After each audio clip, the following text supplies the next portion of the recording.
folks, some of our most popular episodes of all time have been the Q&A sessions, where we just take a bunch of listeners' questions and answer them here on the podcast.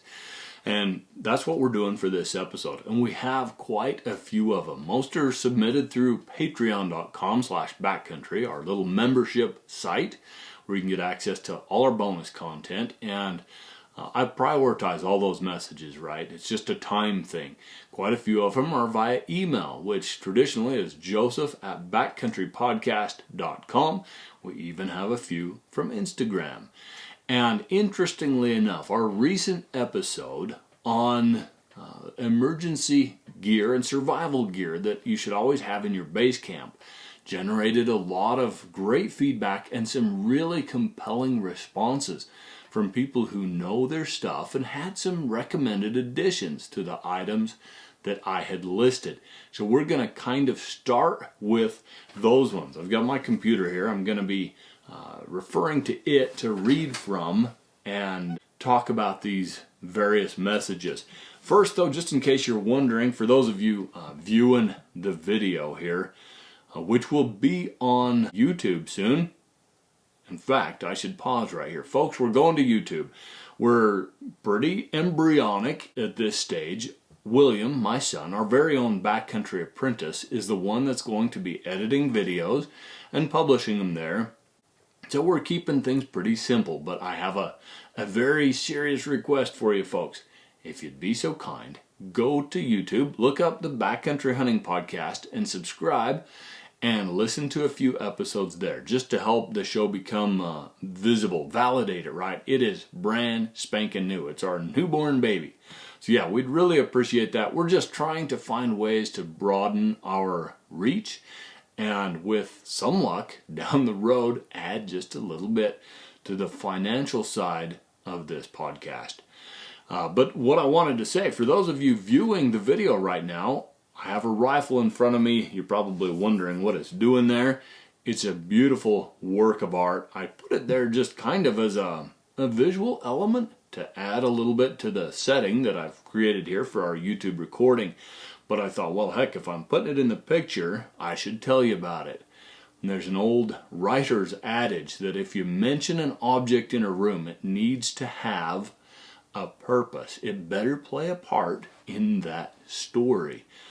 It's from an old fiction writing class I had. So basically, if there's an old dueling pistol hanging over the mantelpiece and you mention that while you're creating your scene, your setting, right, that dueling pistol better have a part in the plot. So on that literary note, this fine rifle doesn't really have a part in our Q&A plot today, but it's a fantastic rifle. And because it's sitting here, I'll give you the quick and dirty on it. This was made by a company called Park West Arms. Used to be Dakota Arms. The employees of Dakota Arms basically bought the company out when Remington, whose overhead company owned Dakota Arms and Remington and Bushmaster and AAC suppressors and a bunch of other companies. They went bankrupt, and all this stuff was sold basically on the auction block. Real old-fashioned scandal, right, folks? Anyway, the employees gathered together and managed to purchase Dakota Arms, renamed it Park West Arms, and they are turning out absolutely spectacular firearms. In my opinion, if America has one company that makes rifles that equal the old great British firearms firms such as Rigby and Holland and Purdy and Boss and all of those, it's Park West Arms. And I mean, of course, there are a few individual gunsmiths. My friend Joe Smithson and his son Brett are two of them that do, if anything, even better work. But theirs is true one-of-a-kind custom bespoke firearms. Dakota, and now Park West, builds extremely fine, beautiful firearms. They turn out a few more than a one-man show, right? This one is I believe the Legend model with a few variations on it. I was able to kind of choose the wood for this project. This is the one they built for us to take to Africa last fall, and both of my kids harvested plains game animals with this. It's chambered in 7x57, but we had it roll marked 275 Rigby. Same cartridge, it's just a British designation. and kind of, in some people's minds, the sporting cartridge designation, whereas 7x57 was a military cartridge designation. Well, since my wife is British, and because I love all things Rigby, we asked them to roll market 275 Rigby. It's just cool, right? My daughter shot all of her animals in Africa with this, including a beautiful old kudu bull. My son William shot his kudu with it as well. And it performed fantastically. It's a true controlled feed action based on, the old Mauser 98 controlled feed action with variations kind of influenced by the Winchester Model 70s and so forth. Color case hardened receiver and matching tally quick detach rings. It's got a 22-inch barrel, if I'm not mistaken, with a rear sight island, a proper express type rear fixed iron sight on that island. It's got a barrel band front sight and a barrel band sling swivel stud. The butt plate is color case hardened checkered steel that's skeletonized, so you can see that beautiful walnut through it. And all in all, this is just a fantastic rifle. If you want something that cannot be matched by a big production rifle company, you're willing to sell a few other rifles and just save up your money and buy one heirloom type rifle, this is where it's at if you want to buy American. And folks, I'm not sponsored by Park West Arms. I don't get a cent for saying this. I just believe they make incredibly fine shooting tools. So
shooting tool. So thought I'd share that with you. Thought I'd show it to you, just kind of to spark some interest at the beginning of this episode.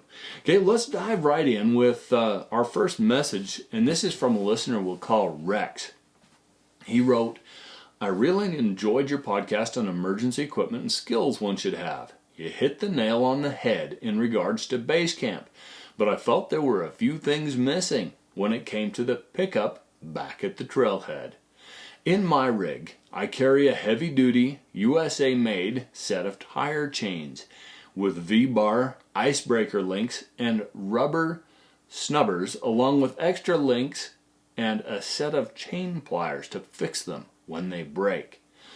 Fantastic advice there, folks, especially if you hunt where there's snow and or mud. Having a good set of tire chains in your pickup can save the day. Rex continues, "Another thing I'd like to have is a good high lift jack and a few logging cable wrappers. You can use the wrappers tied up to a tree on one end and hooked on to the solid portion of the high lift jack and run another cable to the rig. And the lifting, I want to share an experience from a late season cow elk hunt I went on in January or a cold snap here in Montana. From going off the side of the mountain. This is not the type of cold snap that you and I are used to. Jumper cables for a jump pack, right? For your rig stuff.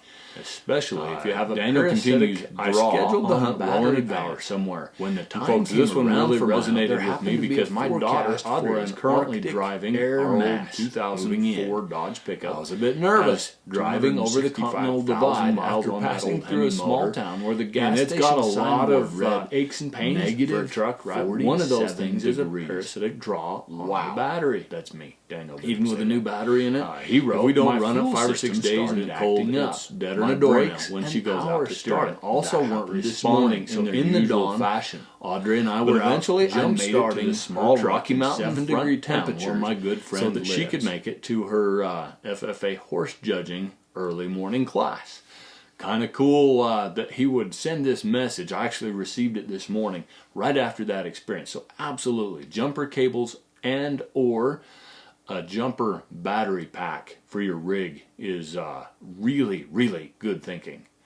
Another thing, Rex continues, especially in colder states where you're going to be in the negatives for a week or 10 days in the backcountry, is keeping a jug of Power Service 911 for a diesel or ISO heat, H-E-E-T, for a gas pickup. Nothing will ruin your day quicker than a gelled up diesel engine. Thank you, Rex. That's absolutely top-notch information. I appreciate it. Had another really interesting one that applies more to the actual hunting portion, but does have some truck-related advice as well. This is from Daniel in Montana. And I can't read his entire message. It was pretty comprehensive, but I like the fact that he drives an old 73 or 74 Dodge pickup into the Rockies to hunt elk.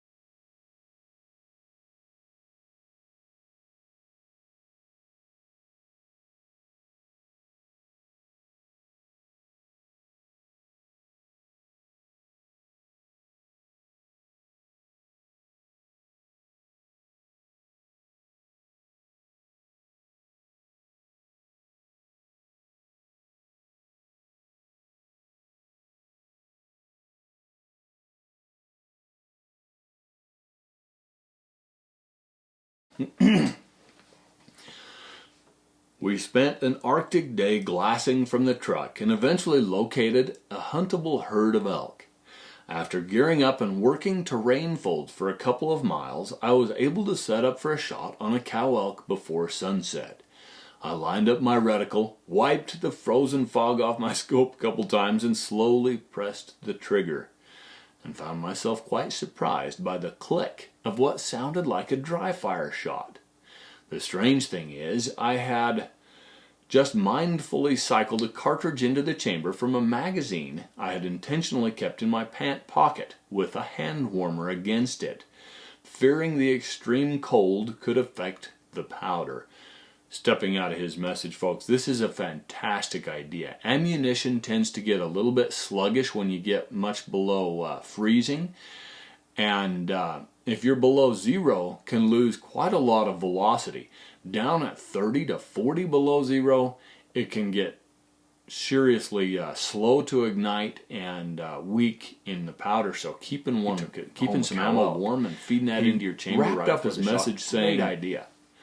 Clearly Daniel knows his stuff for hunting late season extreme cold weather. Breakdown sessions has always started with a good bonfire. He continued, I was at 250 yards and this audible click from my rifle was loud enough for the elk to get a bit nervous. He couldn't build a fire. I kept my muzzle pointed safely downrange for several seconds, intensity after notching and eventually decided to repeat my shot sequence once so he's more also really to see conscious if it was a of how fluke. cold can make you clumsy. So he's smart. He's keeping the downrange, his muzzle downrange, and his bolt closed in case it's a delayed ignition. This can be a bad deal if you've opened your bolt or swung the rifle around somewhere and then suddenly the rifle goes off, right? So he's doing everything just right here. He either reloaded or just recocked. He doesn't really say.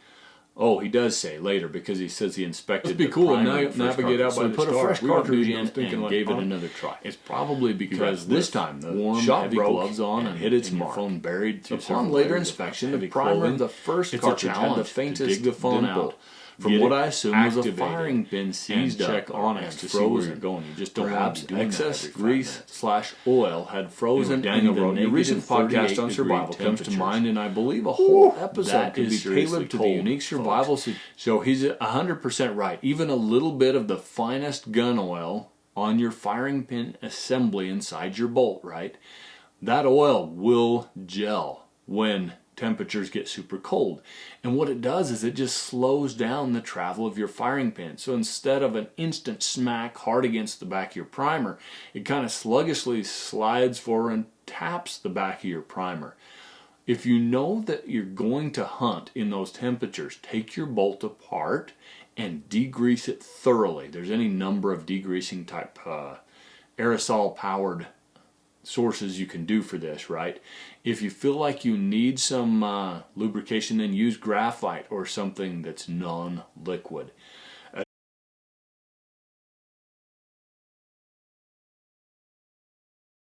Saying this whole below zero hunting experience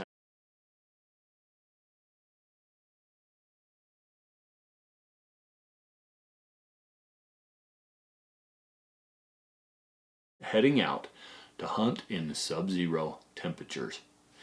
Now, thanks, guys. Daniel, Rex, that's both fantastic advice, and I'm sure our listeners will be as fascinated and as appreciative as I was to receive those messages.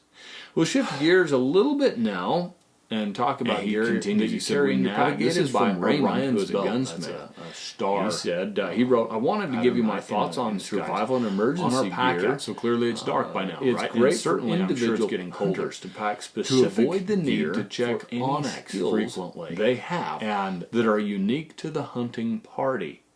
As a gunsmith, I always pack a screwdriver with interchangeable bits in the common sizes, as well as a small file. I found myself tagging along with a different group of hunters last season, and as I was riding my four-wheeler to hunting camp, I realized that in our four-man party we had a carpenter, a gunsmith, a mechanic, and a field biologist.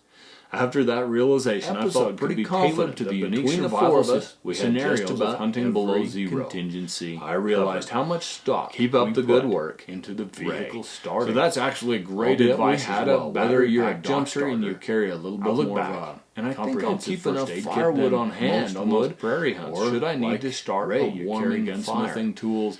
Whatever your specific skill is, keeping my jugs of water in a cooler outfitted with those heat bags and make the best of a bad situation on aching muscles. It behooves you to carry them along.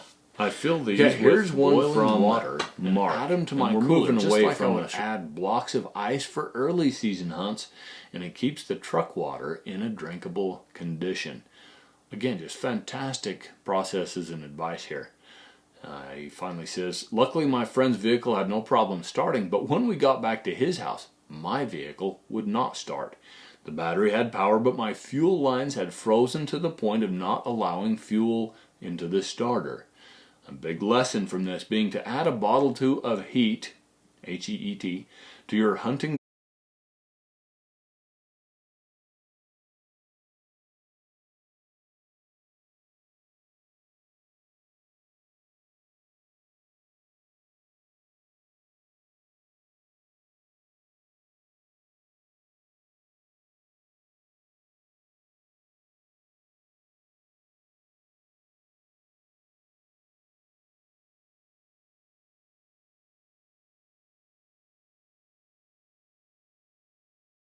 has some other benefits as well. One of them is that it's quiet, right? If you knock the suppressor against a rock or you're dragging it through a tangle of brush, it doesn't make a tinny sound. It just makes a thunk, almost like, a branch being contacted by an animal's hoof or antler. So I like it for that as well.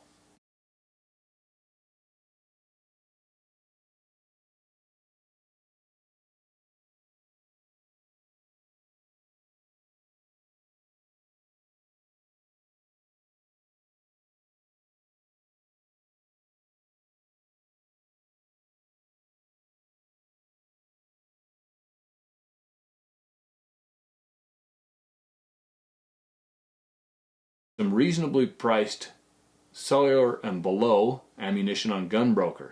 but I read conflicting information on this subject. So I responded and just said, hey, that's a great choice, nice rifle.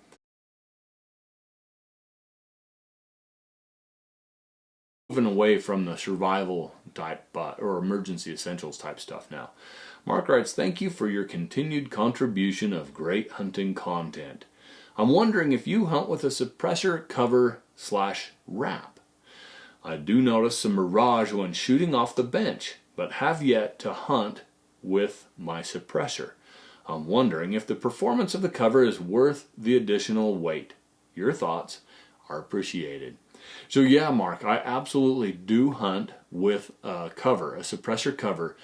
And this is for a few reasons. As you mentioned, as the suppressor gets hot, it'll start putting off mirage. And the colder the outside temperatures are, the more mirage you'll get. So in hunting temperatures, you're usually going to start seeing some significant heat waves through your scope by about shot number 3.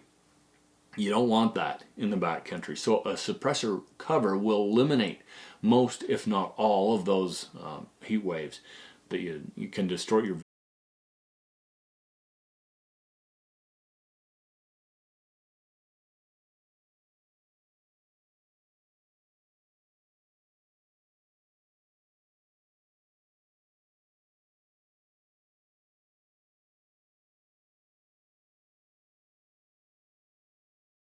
well.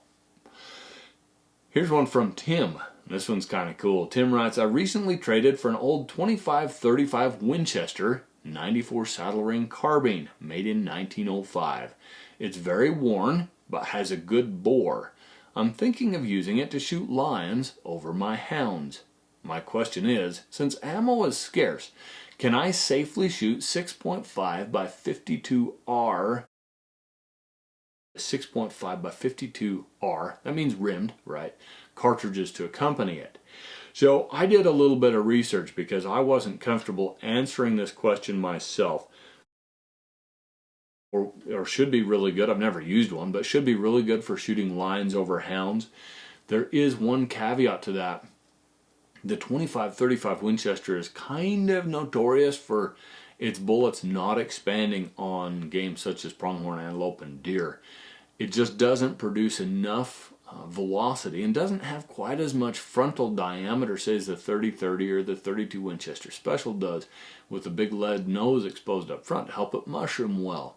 So the best bullet I can recommend for modern use in that is not going to be value priced ammo, right? It's Hornady's Lever Evolution ammo with a 110 grain flex tip bullet inside. This is going to give you two things. It's got that tip, right? Pointy type bullet with a squishy tip that won't detonate primers in a tubular magazine. So it gives you best possible aerodynamics with that cartridge, and you'll have maximum on-impact energy downrange a little bit if you decide to shoot a deer at 150 yards or something. Plus, that squishy polymer tip takes on a fluid property, which means it acts hydraulically on impact and causes that bullet to mushroom very, very effectively, even at very low impact velocities. So hands down, as far as I know personally, the best bullet for hunting with the 25-35 Winchester. Now, to his specific question, the 6.5 by 52R is a European designation of a cartridge that's very, very similar to, if not identical to, the 25-35 Winchester. It was typically loaded in drilling and combination guns in Europe. These are break action guns with 1 or 2 shotgun barrels and 1 rifled barrel. So you might have like a 20 gauge or a 16 gauge shotgun barrel or 2.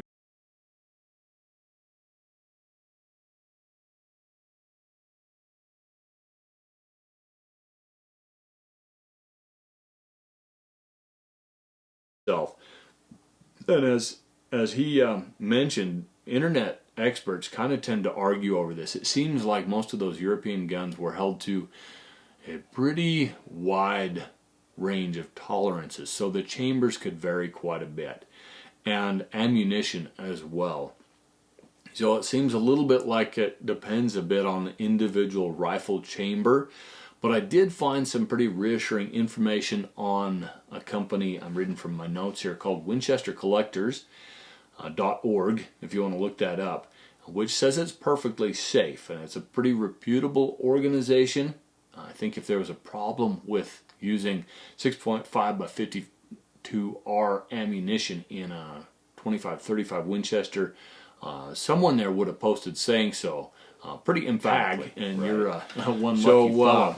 Kind of I told him that the 338 Winchester Magnum is certainly the better cartridge for bison. And let's go to a question from Luke all day long, now, right? And, told him to start shopping down and probably find and purchase he writes really good ammunition for it. I need caliber looking for 225 grain Barnes tipped, triple shocks, Wyoming, or 250 grain super partition for 2020. Either of those would do it terrific. That's as good as winning a Powerball ticket for this Minnesota. Then I told him, anyhow, here's my question. MPRC certainly will kill a bison.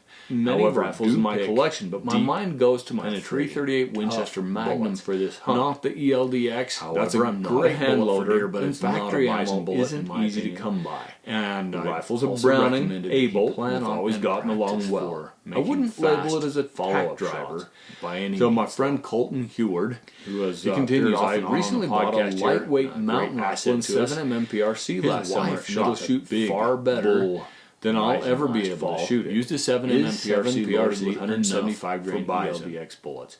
Currently, told me afterwards, he said I made a bad choice. I should have used the 160 grain. I haven't harvested an animal with it because I'm uncertain how this bullet will perform. If I remember his words correctly, in which you mentioned the Hornady CX. She had to shoot several more times. Has better penetration, just took a bit longer than anybody felt good about. At least in the 338, but maybe I'm mistaken. Going to step out of his message here. He's not mistaken.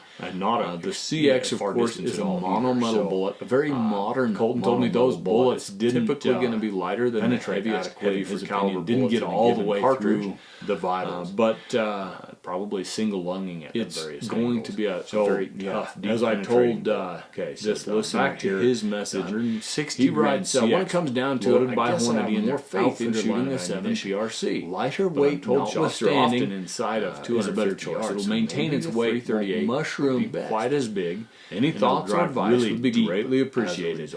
Luke. So I responded, hey, my plan would be to take both rifles. It's always a good idea to have a backup rifle ready, right? In case your primary choice goes down on you, or you can choose the one to fit the situation. So if you're finding a lot of bulls and heavy timber, just take the 338 Winchester Magnum, right? You don't need the ability to place a shot precisely at extended range. On the other hand, if you're seeing them far away across open plains or whatever and can't get inside 300 yards, perhaps switch to the 7mm PRC. Okay, from a listener we'll call Rhett.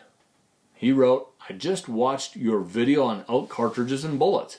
It was a great video. I'm surprised I didn't catch it already. He's actually referring to a video that I did on Ron Spomer Outdoors. And it's got a lot of really great feedback there. So if you're interested in the topic, check it out, folks. He wrote, I found this especially helpful because I hope to be going on an elk hunt soon. There is one cartridge you didn't mention that I wanted to ask about, the 308 Winchester.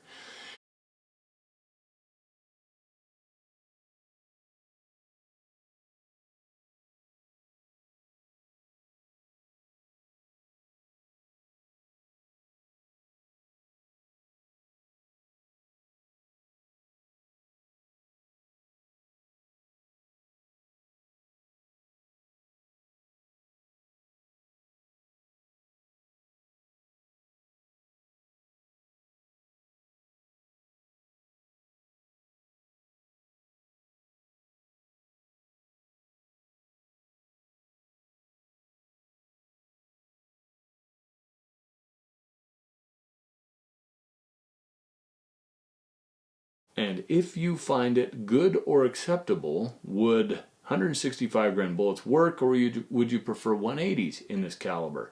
Just wanted to get your thoughts because the cartridge normally comes up in elk cartridge conversations. Okay, I knew I was going to get this question sooner or later, folks. I'm going to paraphrase my response a little bit to Rhett, and then go into some additional detail on this because it's a topic worth diving into. I responded and basically said that 165 grain bullets in the 308 are pretty good out to about 300 yards.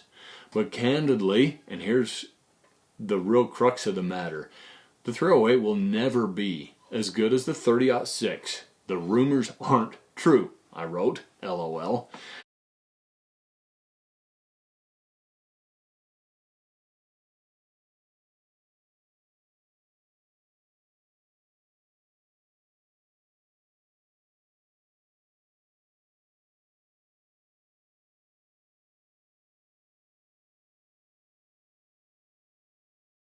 Propellant capacity right. The 308 and the 30-06 are probably too similar to differentiate between with the light bullets. Say those 150 grain bullets. It seems you like the 30 caliber average rifle, and I have a 300 bullets. The 308 falls off. I'll be honest though, I don't like the recoil or the fit. I don't typically include it in cartridges. I'd rather shoot my 375 H&H. More in a minute. I hear my pup Hank. He's my 15-month-old. So I have a 6.5 Creedmoor too, but he's planning on using my 308 Winchester with 165 grain Nosler Accubon bullets for elk. It's comfortable, accurate, ammo is easy to find, and a lot of research led me to believe it's a great all-around cartridge. You mentioned you like the 30-06 in the video, and I've heard a 308 can do just about anything that 30-06 can, but I figured I would ask your thoughts.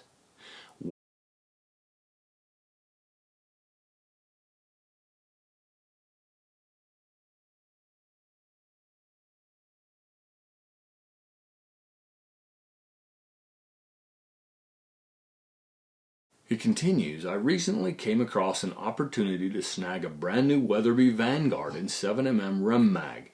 I hear they kick less than the 300 Win Mag, shoot just as flat, and are more versatile. Do you feel that would be a decent choice for an elk rifle? And his final question, he said on another note, how far do people generally shoot when hunting for elk? 300 yards sounds really far to me. I've only had to take one 200-yard shot at a deer and got it done with a .243. But shooting 300 to 400 yards sounds possible on elk from what I've read.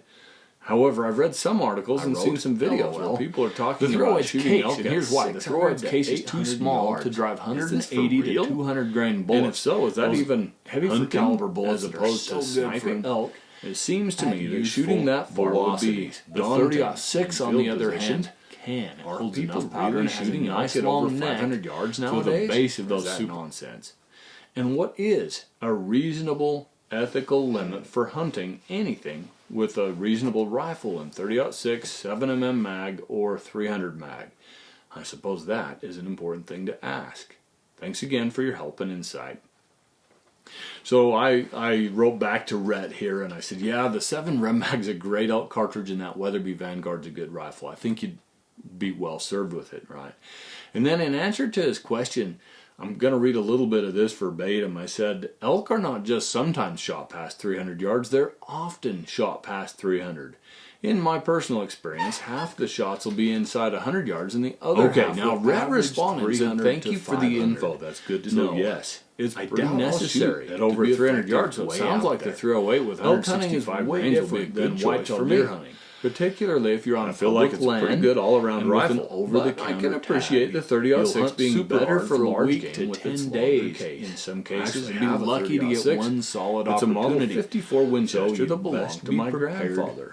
As you can imagine, it's very special, but it's not drilled and tapped for a scope, and I don't want to alter.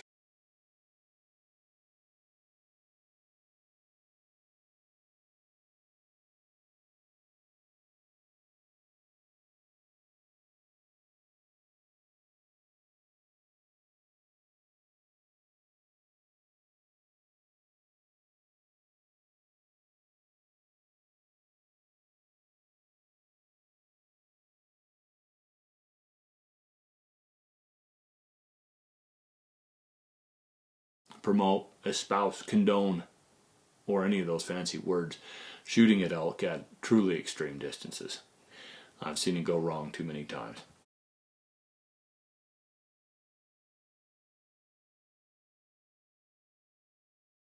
we had previously corresponded a little bit on some different options. He said, I've decided to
anything that'll make a big hole, but will also penetrate really deeply.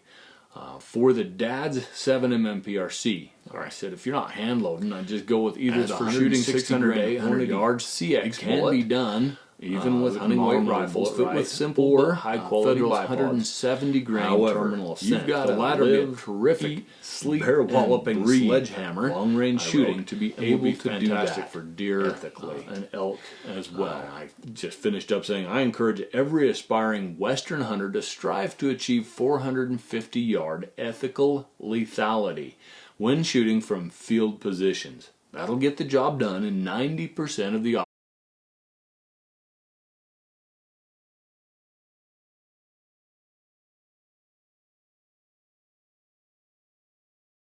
many times.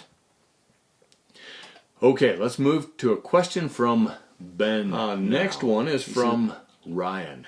He writes, "Hey Joseph, I'm just going through shooting principles with my daughters." He said, "I've decided discussing to go ahead and get the both eyes open. Seems like a or great one eye option. closed. My question when now looking is through a this: scope. I'm going on a I've coastal never been black top bear hunt hunt with my myself, 14-year-old so daughter. I'm just wondering She's what going to you be shooting the teach your Browning kids or X-Bolt other new shooters. SR. I'd I'd love love to to start start 'em them off off 6.5 with Creed better with a foundations. Banish Backcountry Ryan. suppressor by Silencer Center. I responded and said, Currently, "Hey, great I am question. using And the good on Hornady you Yield for DX working 143 with your grain kids bullets to help them develop. Is this a good top-notch, black bear technique, bullet? or do you So recommend initially, something personally, else? I don't also mess with a kid's for the eye, gun which technique is or a 7mm positioning PRC, very much because it can I'll confuse be them. using what would Initially. you recommend for Once this? they're comfortable behind the And gun, for though, deer and elk, in you can addition to introduce black them to bear. the concept So of both I eyes responded open today, I'm shooting going to be real and candid. encourage them I to don't try like the 143 grain ELDX for black bears. Now There are hunters benefit that to will shooting both disagree eyes with me. open I is that have your taken peripheral black vision bears gives with you a that much bullet.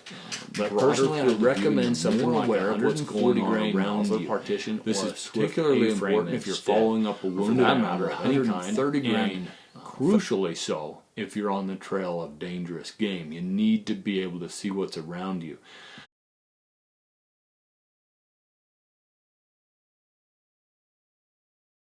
One of our country's great warriors, or you're defending your home against intruders, it's also important to have full situational awareness, which is benefited by shooting with both eyes open and the big situational awareness that you get from that.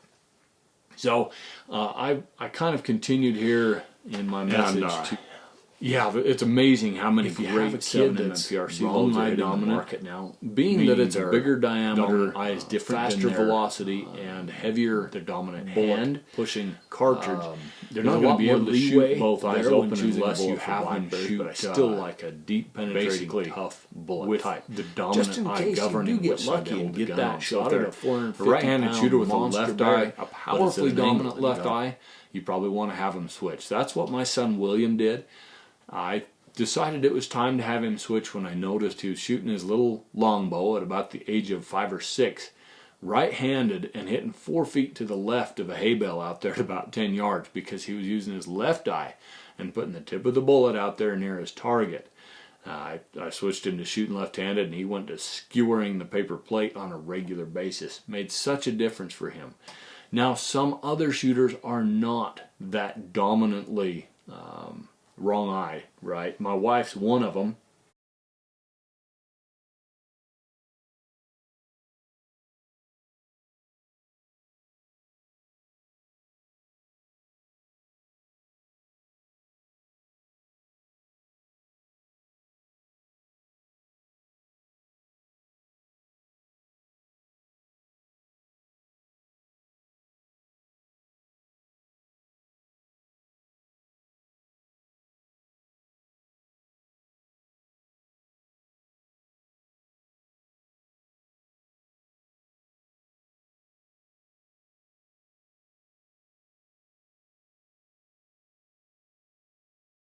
That's a bit stark.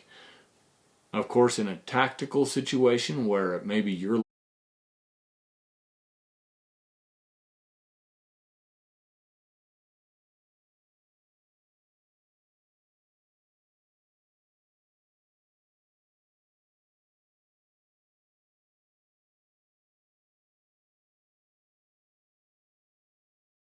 this this listener.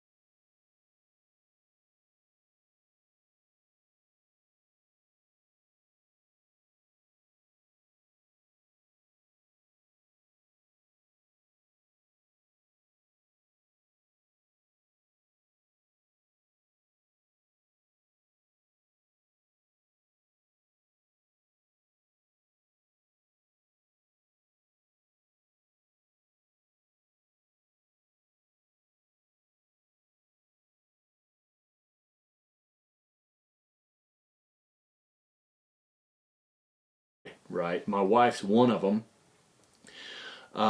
She's left eye dominant, but she still shoots right-handed and is pretty effective at it. Although she does usually have to partially shut her eye just to kind of convince her right eye to take over. This is particularly true when we're shooting moving targets such as clay pigeons. So yeah, that's pretty much the gist of it there. I did end up with a couple thoughts for him. I said, shooting two eyes open enables you to be a bit quicker and to see what's happening around you more effectively, but you can become a very good shooter even if that particular technique doesn't work for you. Okay, here's one from Lou about high BC 6.8 Western bullets. He wrote, Joseph, great podcast on 6.8 Western versus 7mm PRC. I too agree that they are the best all-around choices for modern cartridges. Since I'm a 6.8 Western fan, I'll point out that Christensen Arms, Fierce, and Seekins offer rifles chambered in this caliber. Also, and here's where his message was most interesting to me, he said Badlands Precision offers a 150 grain Bulldozer 2 bullet with a BC of .710 on the G1 BC scale. So that's pretty cool. I had not previously been aware, this is just a gap in my knowledge, folks, right? I'm a fallible human like anyone else. I had not been aware that there was a 6.8 Western bullet that was north of about 650 on the BC scale. So I was wrong there, and I appreciate Lou writing in and mentioning that. He continues that Badlands Precision is a smaller bullet maker, kind of like Hammer, but specializes in high BC monometal bullets. I've looked up this Bulldozer 2 since this message, and I'm going to try some.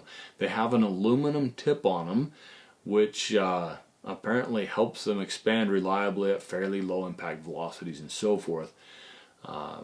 Lou continues, he says, they seem to perform more like a Barnes versus the designs that have blow-off pedals and have an aluminum tip. Not tried them, but may be interested to. Jeez. Okay, William, cut all that garble out. I'm going to just pick up again with my question is, do you have a sling bullet maker, shoulder carrying is barrel heavy hammer, but specializes in high BC all the bolt action rifles I've ever owned previously. And he writes that they seem to perform more like a Barnes, meaning the Mushroom 700s, versus the blow-off pedal designs. Also, I've seen my banished things that backcountry suppressors with that and do any day. Adding more weight to the muzzle of the elevation rifle is not going to make shoulder carry sorrow. Reported that the 140 gram have no experience with heavy barrel G1 BC rifles. Any advice you have regarding a his expo carry sling? Now I got to make a couple of mental notes here. Until I've tried these bullets just said, hey, worked them out to 13 or 1400 yards. Personally, all-around choice for use here in America. The skeptic in me wants to say, your you know shoulder, what? I think those BCs are probably optimistic, sling, but not I a Cobra that type, unequivocally because I have no personal experience with a rubbery folks. inner surface. Any which way really helps. helps. The BCs Gunworks pan out actually sells the best future ones testing I've because used, 140 and they're cheap. grain They're $20. monometal bullet. However, they're made with a BC of .65 could be driven at very impressive velocities. I out do of a believe that 6.8 you can Western. get the same sling And, online. You just have to do some would, research and find one really that have some good has reach those same because of characteristics. that. Maybe even from the same manufacturer. More to come on Gunworks that, gets folks, them down the road when I've with, learned a little more about this. The adapter. The Okay, here's sling one loop from for a listener we'll standard call swivel John, stuff. and it's Fun on most rifles. slinging a rifle with a super light carbon fiber buttstock, which he feels balances it weird on his shoulder, and taking that a step further, adding a suppressor to the end, which is like putting a weight on the end of a lever, right? So John wrote, I purchased a Proof Research Elevation rifle in 7 Rem Mag last year. I like the rifle and it is very accurate. However, the carbon fiber barrel and carbon fiber stock make it very difficult for me to shoulder carry with the traditional sling. I use claw slings and really like them. I presume he's referring to a manufacturer here. He continues, I also value traditional slings for making a hasty. Reduces the potential for carbon fragments shaking loose out of your suppressor to migrate down the barrel and get stuck against your bolt face. I've seen lumps of carbon, even though they're only 5 or 10 thousandths thick, prevent a bolt from closing and going into battery on a fresh cartridge in hunting situations. So that's another little side benefit, right? It's worth a try. It takes some getting used to, but works really well once you become accustomed to it. And a forward-weighted rifle is really well suited to that carrying method. Okay, let's wrap back for one final comment to our emergency gear episode. And this one is from a listener we'll name Mike. He wrote, Hi there, Joseph. Listened to your latest podcast this evening. So I got this message a couple weeks ago, right? While driving to my weekend property. Very well done.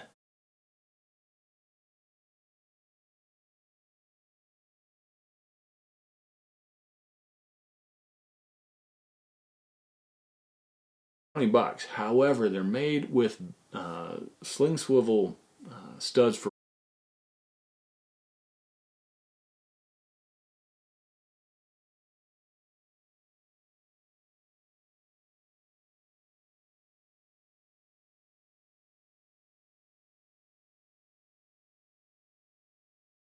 on most rifles. But then I said, yeah, you're right. With a suppressor mounted on a rifle, it will feel more muzzle heavy. So personally, I've adopted the European habit of carrying the rifle with the muzzle down. The scope and the action kind of behind my elbow. I can clamp it in place there. My arm overhangs and covers and kind of protects the action from moisture. If I'm wading through brush with snow on it or it's raining or some such thing. That said, it's important to keep a scope cap or a neoprene cover on your scope, because if you get snow packed in or rain accumulated on the back lens of your scope, you're in real trouble.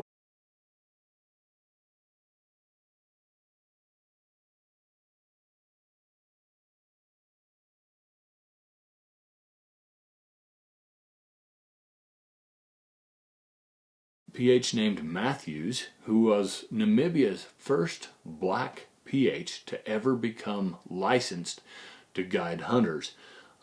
Fantastic little piece of hunting history there transpired. And on a cool little personal note to me and my son William, he actually shot his bull right near where William shot his broken-horned management kudu bull back in November. So just good stuff. And Mike, thanks for allowing me to post that picture. It's a tremendous, tremendous bull. Hopefully, I hope one of these days to be just like you and shoot a bull like that. Anyway, he is 100% right. Having right there, not just one, but two satellite communicators, lots of great information, really good advice. Thank you for that. And those of you that followed along with my buddy Joe Kennedy and I mentioned it is Camp Moose having a year and a half ago messenger along. will I recall always that take a we had Zolio one with me in the backcountry message that allows me device to with us text as my little family inReach when I Mini. have no cell phone signal. And it went belly up. And to call first 3 days responders into in a case 12-day of an hunt. emergency. And for 9 We got days we snowed couldn't in contact on the our air drop taxi camp in in the San San Juan Juan Wilderness Wilderness 3 years ago. and we Our had satellite no messengers emergency allowed us to communicate method with our to family send and our out outfitter. a call for help. Having If we the had trouble ability with to a bear, communicate one with of our us outfitter broke a wound up leg being on a key shell slope in or the something planning like and that. So execution of it was our fine. I mean, it was actually extraction kind of by a cool horseback. look back It into was how sure nice hunting to was have. back before I also satellite wanted to thank communicators. you again But for your we did Instagram exercise post of an my extra level kudu of bowl. caution, I'm and we honored did and stress proud and to pray hold a a little spot bit on your about our Instagram families, page. just knowing So that folks, they you may worried recall me about us. mentioning one of our So, listeners. our lesson from had that is take 2. Gone to Kovas, hunt with Kovas Adventure Safaris in Namibia on my recommendation, and shot a 59.5-inch kudu bull. This is the equivalent of a 400-inch elk or a 200-inch mule deer, right? Bigger bull than I've ever put crosshairs on. And he allowed me to post As a I picture told you, on our the Backcountry very Hunting own Podcast Backcountry Instagram apprentice, page. William, Very cool. who is And the host of our congratulations to both Mike and to my favorite friend Jock segment Strauss, the on the professional show, hunter is that heading guided up it. The effort. He's adding a YouTube channel to our repertoire. And William's going to be doing all the video editing, all the publishing, and we would love to have you join us there. So please just take a minute to jump on YouTube and subscribe and play a few of those videos.